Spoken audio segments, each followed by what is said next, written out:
একদিন ছিল এক অদ্ভুত গ্রাম। সেই গ্রামের গরুদের খুব মজার একটা অভ্যাস ছিল। তারা ঘাস খাওয়ার আগে গুনগুন করে গান গাইত। একদিন টুকাই নামে এক ছোট্ট ছেলে দেখল গরুগুলো একসাথে দাঁড়িয়ে গাইছে, মু মু মু। টুকাই ভয় না পেয়ে বরং হাততালি দিল।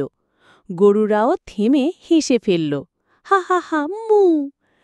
টুকাই ভেবেছিল শুধু গরুই গান গায়, কিন্তু হঠাৎ দেখল গ্রামের হাঁসেরা নাচ শুরু করেছে। কেউ পা ঠুকছে, কেউ ডানা ঝাপটাচ্ছে।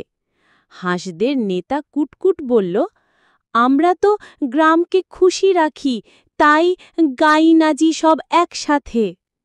গ্রামের মানুষরা অবাক হয়ে গেল। তারা ঠিক করল প্রতিদিন সকালে প্রাণীদের কনসার্ট হবে। সবাই হাততালি দেবে, গরু গাইবে, হাঁস নাচবে, আর মুরগিরা কক কক কক বলে ড্রাম বাজাবে। সেই দিন থেকে গ্রামটা হয়ে গেল হাসি খুশির রাজ্য। বাচ্চারা পড়াশুনো শেষে প্রাণীদের মজার কনসার্ট দেখতে যেত।